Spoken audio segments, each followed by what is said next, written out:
As the media weren't doing their work, the outbreak of fake news and misinformation, people who are either spreading misinformation to mislead the media themselves, or people who are purporting to be media houses. You clone the headline of a media house and run, or you try to form a website or the logo of a media house and spread information to that level.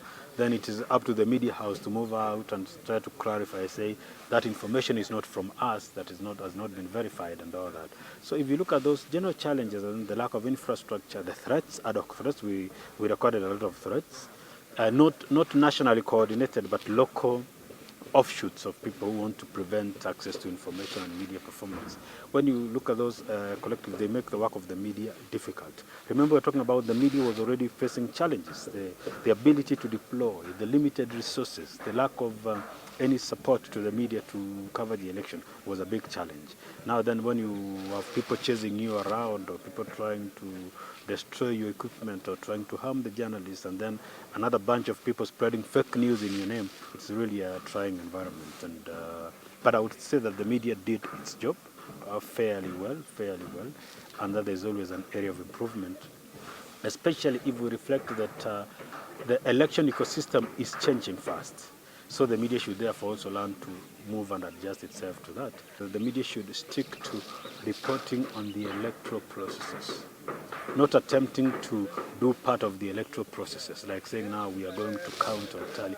There is a body that has given billions of money to count votes and to tally the votes. The media should report whether the body has done its work diligently and accurately, not take over the work of counting votes or tallying the votes. Because that is the media. The Kenyans expect the media to tell them this is how the numbers are looking, or this is how IEBC is conducting elections, or the observers, or security sector, or the general environment. But when you say, therefore, we have taken over the work of IEBC and therefore we are counting, so come to us for the counts and all that, you are literally telling the guys who have a sole mandate to count and tally, you're telling them, no, we don't trust you, we are doing it ourselves. While the media's work should be, we are looking at how the body is doing its job, we think it's doing a good job, we think there are challenges, or we cast doubt on the integrity of these processes because of one or two things. So it isn't about you taking over the process, but really highlighting about how the process is taking place. One of the issues we had concern with even before elections was the preparedness to the point of where there were many election laws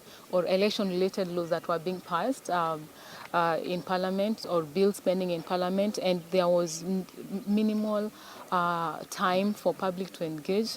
In fact, there was very little or no space for the public to engage. And even as a sector, we tried to engage on such laws as the Election Campaign Finance Act, the Election Laws Amendment Bill, and the Political Parties Amendment Bill, which was eventually passed.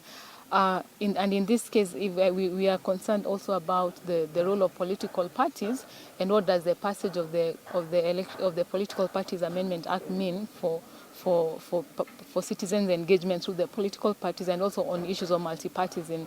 We have these big political parties, but there was little public engagement on it, and we have seen it has implications on even representation in Parliament based on the recent ruling by the Speaker on issues who is the minority. And also at a larger scale, we have to look at what does this mean for the public. Has the public been excluded from the formation of coalition political parties?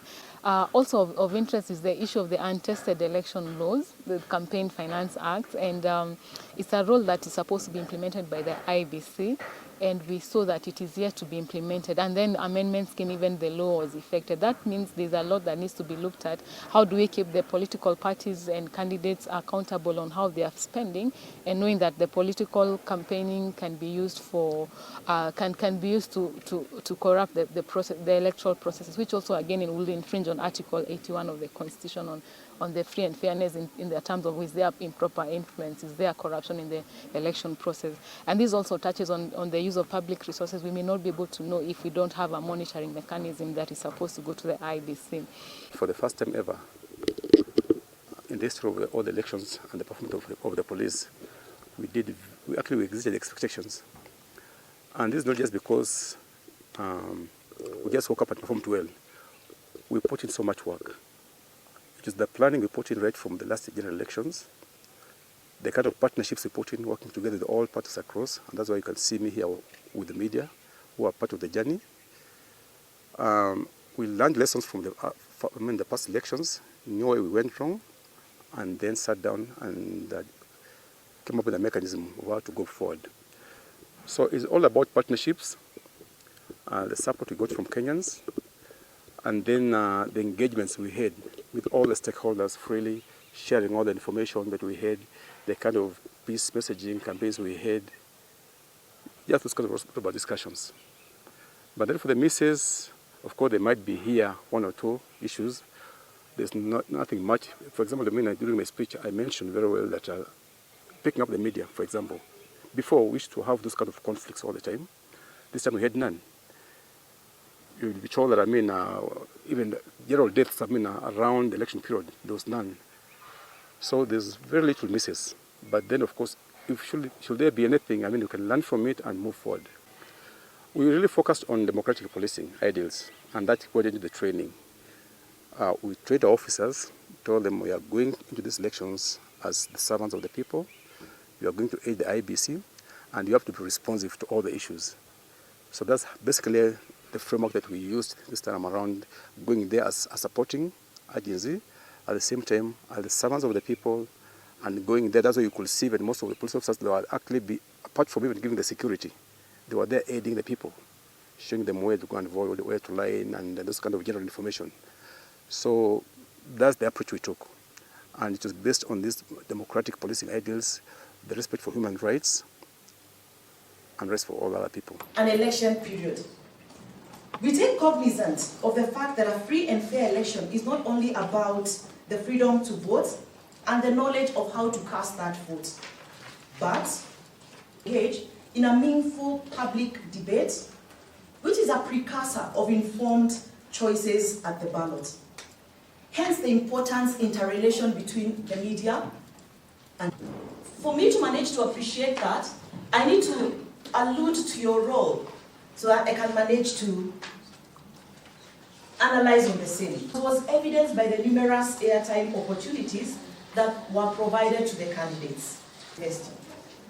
The fact that several independent candidates actually clinched the position that they aspired for is a testament. It's probable that the reason for this complaint was a result of minimal proactive disclosure by the media, save for the guide, conflict of interest on media ownership, political affiliation, or even any other support arrangement. The Commission applauds the media houses for disseminating factual, accurate, and verifiable electoral information about the presidential results, which was causing confusion and anxiety, and to some extent affected the way we relate, noting that we are now in the information age. The third role that we looked at for prevention and investigation of allegations of violations or malpractices. The Commission notes an increase in the electoral malpractices. We remember the aspect or the example where we had media statements to appreciate the competing political perspective, which can polarize a nation. And that's the reason we kept on stating that we commend the media election. In future, however, a balanced reporting approach should be anticipated and implemented or adopted, ensuring that candidates receive for landing, and two, smoothen the incongruence exhibited during dissemination of sensitive information.